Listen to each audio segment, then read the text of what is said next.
नमस्कार, आप सभी का स्वागत है हमारे इस चैनल में। मैं वर्षा परगट आपका स्वागत करती हूँ कनेक्ट स्ट्रेट में।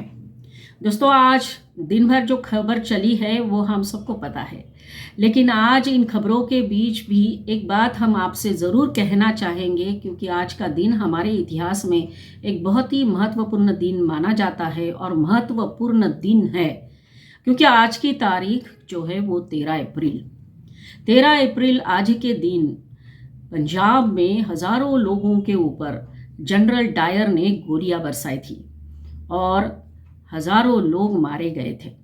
ये एक ऐसा काला पन्ना है इतिहास का जिसे हम कभी भी भुला नहीं सकते। और जो ब्रिटिश ऑफिसर थे जनरल डायर और उस टाइम पे जो पंजाब के गवर्नर थे ओ ड्वायर, इन दोनों ने मिलकर इस घटना को अंजाम दिया था। बैसाखी का त्योहार था, सारे लोग शांतिपूर्ण तरीके से उस मैदान में बैठे हुए थे। ब्रिटिश सरकार के खिलाफ अपनी आवाज़ को बुलंद करने के लिए वो सारे लोग इकट्ठा हुए थे और उन लोगों के ऊपर जो निहत्थे थे, पुरुष, महिला, बच्चे, सभी के ऊपर जनरल डायर ने फायरिंग का आदेश दिया। जालियनवाला बाग जो है उसकी रचना जो है वो कैसी थी वो हम सबको पता है। चारों तरफ से ऊंची ऊंची दीवारें थी और बाहर निकलने का एक बहुत ही नैरो रास्ता था जिसके ऊपर जनरल डायर और उसके सोल्जर्स खड़े थे। किसी को भी भागने का मौका नहीं था और इसीलिए कई सारे लोग उस बाग में जो कुआं है उस कुएं के अंदर कूद गए थे। ब्रिटिश रिकॉर्ड के अनुसार इस नरसंहार में लगभग 379 लोग मारे गए, लेकिन जिन लोगों ने इस घटना को अपनी आंखों से देखा उन लोगों ने बताया था कि हजारों लोग मारे गए थे।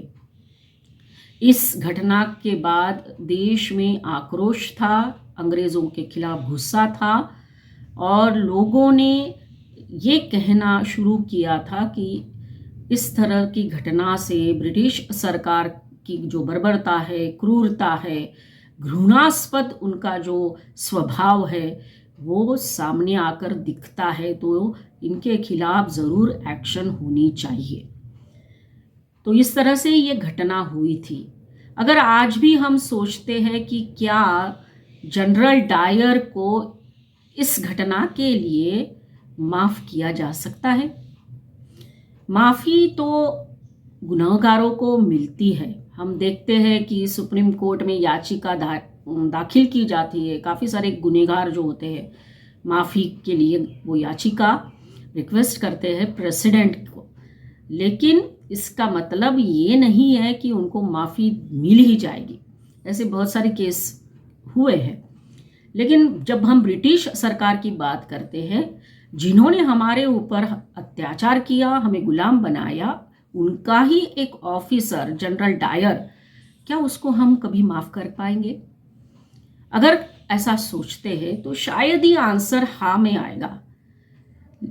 और एक बहुत ही आश्चर्यपूर्ण बात यह है कि हमारे राष्ट्रपिता महात्मा गांधी जी ने जनरल डायर को माफ़ कर दिया था। क्या ये बात सच है? जब हमने इसके बारे में सोचना शुरू किया, उसके बारे में खोजना शुरू किया, तो कुछ ऐसे तथ्य हमको मिले जो ये बता रहे थे कि महात्मा गांधी जी ने जनरल डायर को माफ़ किया।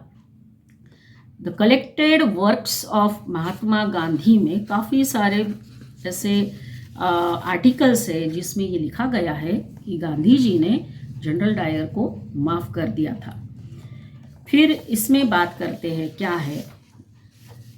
कांग्रेस वर्किंग कमेटी उस टाइम के जो थी उनके अनुसार 31 जनवरी 1921 को इलाहाबाद में एक कांग्रेस का कुछ अधिवेशन या मीटिंग जैसा हुआ था और उसके लीडर गांधी जी थे। वो सभी लोगों के साथ बात कर रहे थे और बात करते करते फिर ये बात कही थी कि हम जलियांवाला बाग नरसंहार के लिए डायर और ओ ड्वायर को भले ही माफ़ कर दे, लेकिन हम कभी भुला नहीं सकेंगे।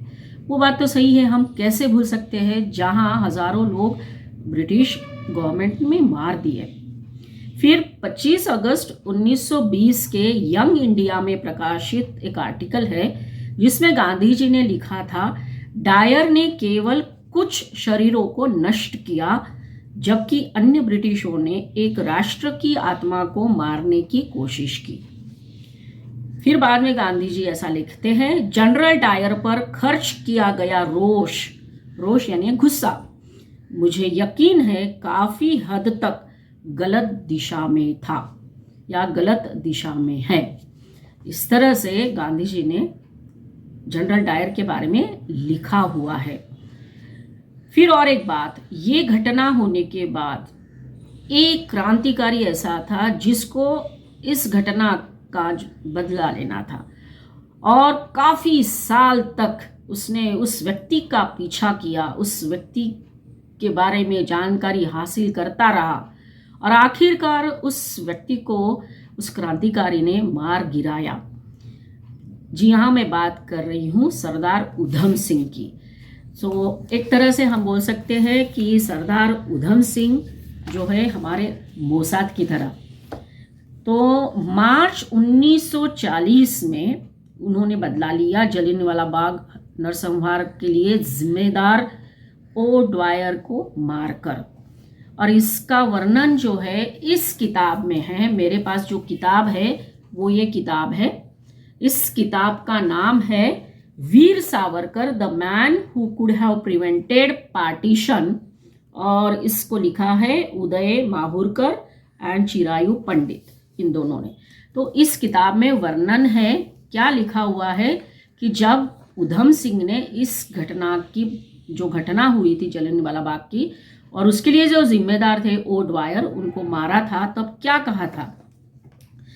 The working committee has learnt with deep regret of assassination of Sir Michael O. Dwyer and the wounding of Marquess of Zetland and others by a person said to be an Indian. The committee does not attach any political significance to this unfortunate act of violence. यहाँ पे ये बताया जा रहा है कि वो unfortunate act of violence था। उधम सिंह ने ओ ड्वायर को जब मारा था, तो जनरल डायर ने हजारों लोगों को मारा, वो क्या था?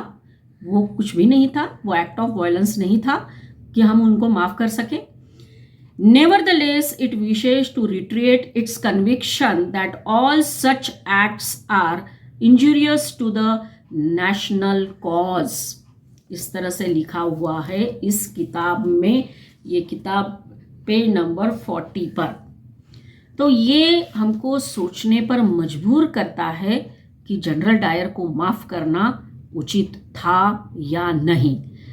आपको क्या लगता है? अगर आपको उचित लगता है तो ज़रूर कमेंट करिए, नहीं भी लगता है तो भी कमेंट्स करिए। तो आज का हमारा ये वीडियो इस टॉपिक के ऊपर था कि जिस नरसंहार में हजारों लोग मारे गए उसके लिए जिम्मेदार जनरल डायर को क्यों माफी दी गई। तो आज की बात इतनी ही। आशा है कि आपको मेरा ये वीडियो पसंद आया होगा, और अगर आया है तो लाइक करिए, शेयर करिए, मेरा चैनल ज़रूर सब्सक्राइब करिए। अगले एपिसोड में फिर मिलेंगे, तब तक के लिए धन्यवाद।